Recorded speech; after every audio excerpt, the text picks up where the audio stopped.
Voilà, alors shalom, shalom, bonjour, bonsoir, selon l'heure à laquelle vous allez suivre cet petit enseignement de 8, 5, 8, 10 minutes, voilà. Voilà, je vais vous parler d'un thème que j'ai intitulé ici. Rappelez-vous qui vous êtes. Rappelez-vous de qui vous êtes. N'oubliez pas votre identité. Si je vais reformuler, n'oubliez pas votre identité. Alors, je vais prendre rapidement la Bible dans 1 Pierre chapitre 2, à partir du verset 9. La Bible dit, vous au contraire, vous êtes une race élue, un sacerdoce royal, une nation sainte, un peuple acquis, afin que vous annonciez les vertus de celui qui vous a appelé des ténèbres pour vous transiter dans sa lumière. Donc ici il est écrit de celui qui vous a appelé des ténèbres à son admirable lumière. Bien aimé, je veux traiter ici, rappelez-vous de qui vous êtes. Yes, n'oubliez pas qui vous êtes. Il y a des pensées très édifiantes à observer dans notre verset d'ouverture. Il y a réellement un caractère que Dieu aimerait que nous puissions avoir. Lorsque nous analysons très bien 1 Pierre 2, verset 9, la Bible dit, nous sommes quoi? Vous êtes une race élue, un sacerdoce royal, une nation sainte, un peuple acquis. Et vous êtes, sinon nous sommes des personnes que Dieu a sorties des ténèbres pour nous placer dans sa lumière. Voici pourquoi je veux, par cette petite vidéo, vous demander et vous interpeller de ne pas oublier qui vous êtes. Peu importe le problème auquel vous êtes confronté. Peu importe les défis qui vous accablent. Peu importe les problèmes que vous êtes en train d'observer pendant que je vous parle. Peu importe la tristesse que vous êtes en train d'agoniser en vous. Vous êtes en train de développer en vous. Bien-aimés, ne soyez pas aussi triste que ça. N'oubliez pas qui vous êtes. Rappelez-vous qui vous êtes, bien-aimés. Alléluia, gloire à Dieu. Dieu vous a créé, sinon Dieu nous a créés pour manifester sa beauté, pour manifester sa bonté, pour manifester sa sainteté, pour manifester sa grâce, pour exposer ses merveilles en nous. C'est pourquoi Dieu nous a créés. C'est ce que le verset est en train de dire, 1 Pierre 2, verset 9. Il dit, vous au contraire. Ça veut dire, contrairement aux autres, qui ne font que se laisser diriger par les cinq sens.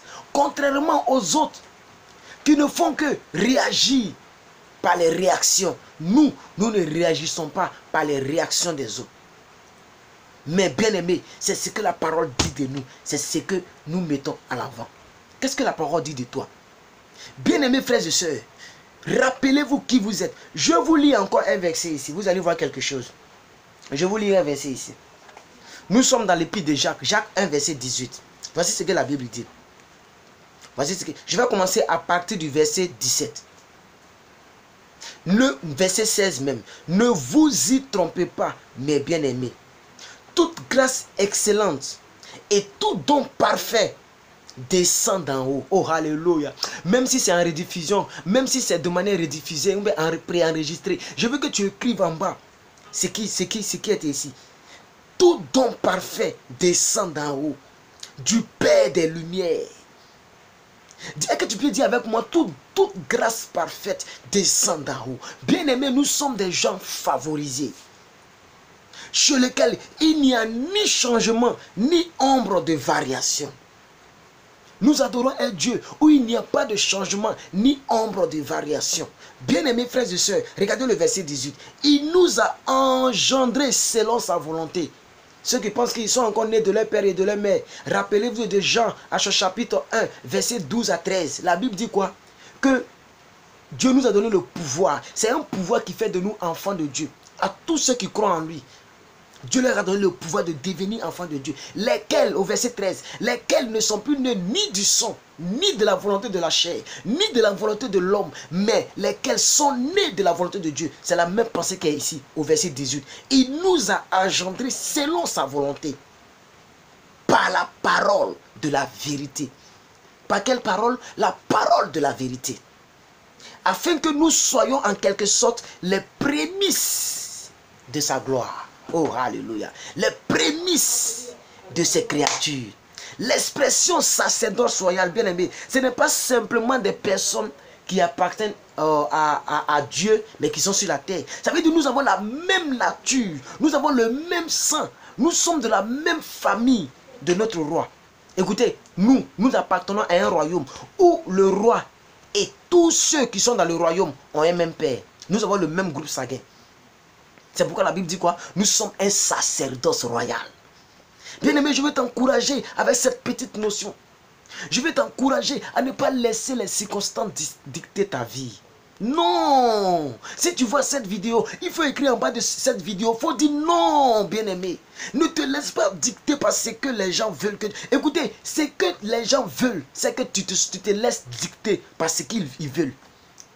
Les gens veulent que tu pleures. Les gens aiment les chrétiens qui pleurent. Mais quand le chrétien parle différemment, on dit il est orgueilleux. Ce n'est pas l'orgueil, comme le disait le pasteur Ivan Castanou. C'est l'assurance, ce n'est pas l'arrogance. Ce n'est pas que nous sommes trop orgueilleux. Mais bien aimé, la Bible dit celui qui est en nous est plus grand que celui qui est dans le monde. Lisons les Écritures encore. Lisons dans Matthieu. Nous sommes dans Matthieu. Je vous rappelle le thème. Rappelez-vous qui vous êtes en toute situation, en toute circonstance, dans tous les problèmes que vous traverserez, dans toutes les circonstances qui vont vous arriver. Bien-aimés, abonnés de ma chaîne et de ma page Facebook et de ma chaîne YouTube. Je veux vous dire, bien-aimés frères et sœurs, n'oubliez pas qui vous êtes. C'est pourquoi sur ma Bible, je mets PQV. C'est pourquoi mon Facebook, je mets plus que vainqueur. C'est pourquoi partout, bien-aimé, je mets plus que vainqueur. Même l'image, le fond de mon écran, je mets plus que vainqueur. Bien-aimé, la Bible dit quoi? Que la vision, il faut l'écrire partout. Rappelle-toi qui tu es. Même si les gens disent, il dit, il est plus que vainqueur, mais il n'a pas de voiture. Qui vous dit que je n'ai pas de voiture? Ma voiture est quelque part. Qui vous dit que je ne suis pas marié? Ma femme est quelque part. Qui vous dit que je ne suis pas milliardaire? Mes milliards, mes millions sont quelque part. Vous ne connaissez pas le lendemain, ce que Dieu réserve pour moi. C'est ce que Job a dit, bien aimé. Il dit, je sais que mon rédempteur est vivant. Je prends conscience, femme est censée, je prends conscience du fait que je suis frappé. Je prends conscience du fait que mes brebis ont été tués, mes serviteurs ont été égorgés par mes ennemis. Mais je sais que mon rédacteur est vivant, mais il s'élèvera en dernier. Est-ce que tu peux dire avec moi que mon rédacteur est vivant, mais il s'élèvera en dernier? Bien-aimés frères et sœurs, il n'y a rien que le ciel te demandera si toi-même tu ne l'as pas demandé. Le ciel ne peut pas te demander ce que toi-même tu ne demandes pas. C'est alors que tu déclares que la chose arrivera. La Bible dit la mort et la vie en proverbe. La mort et la vie sont au pouvoir de la langue. Lisons ici, parce que le temps court avec nous. Nous sommes en 8e minute. Je vais arrêter dans 10 minutes ou dans 15 minutes. Mais 10 minutes. Lisons ici rapidement. Nous sommes dans Matthieu chapitre 5, verset 14. Lisez ici. Bon, le verset 13 même. Regardez ici. Oh, le verset 12 même, regardez ici. Réjouissez-vous et soyez dans l'allégresse, parce que vous êtes récompensés selon sa grâce. Parce que vous êtes récompensés depuis les cieux. Car c'est ainsi qu'on a persécuté les prophètes. Mais ces prophètes-là étaient avant vous. Ça veut dire les persécutions que tu vis là, bien aimé. Ce que tu es en train de traverser là, les gens ont déjà traversé. C'est ainsi qu'on les a persécutés. Mais ils sont sortis vainqueurs. Je vous ai donné l'exemple de Job tout à l'heure. Continuons au verset 13. Vous êtes le sel de la terre. Le titre, rappelez-vous qui vous êtes. Vous êtes le sel de la terre. Mais si le sel perd sa saveur, avec quoi la lui rendra-t-on? Il ne sert qu'à être jeté dehors. Bien-aimé, refuse de ne pas être le sel. Tu dois assaisonner des vies. Même si à ce moment ça ne va pas chez toi, ne montre pas à l'extérieur que ça ne va pas chez toi. Même si tu as mangé du riz avec de l'eau, avec du piment, avec tout ce que tu veux, ne montre pas aux gens de dehors que tu n'as rien à manger. Ne montre pas aux gens de dehors que tu n'es pas marié. Ne montre pas aux gens de dehors que tu n'es pas fiancé, que tu ne travailles pas. Tu n'es pas obligé de montrer ta vie à l'intérieur, à l'extérieur. Parce qu'à l'extérieur, tu dois. La Bible dit quand tu jeûnes, il faut te parfumer. Ça veut dire quoi? Quand ça ne va pas dans ton ventre, quand ça ne va pas dans ton mariage, quand ça ne va pas dans ta vie, il faut mettre les valeurs de ton Dieu devant. C'est ce que tu dois mettre devant. C'est pourquoi la Bible dit, mais le sel là, lorsqu'il perd sa saveur, avec quoi la lui rendra-t-on? Il ne sert qu'à être jeté dehors. Verset 14. Vous êtes la lumière du monde. Une ville située sur une montagne ne peut être cachée. Donc ne vous cachez pas. Ne cachez pas la grandeur que Dieu a mis en vous. Celui qui est en vous est plus grand que celui qui est dans le monde. Alléluia, gloire à Dieu. Je prie de tout mon cœur que cette vidéo vous booste quelque part. Que ça ajoute quelque chose de nouvel en vous. Allez, très bon lundi de Pentecôte et restez abonnés sur ma page et sur ma chaîne. On est ensemble. Dieu vous bénisse.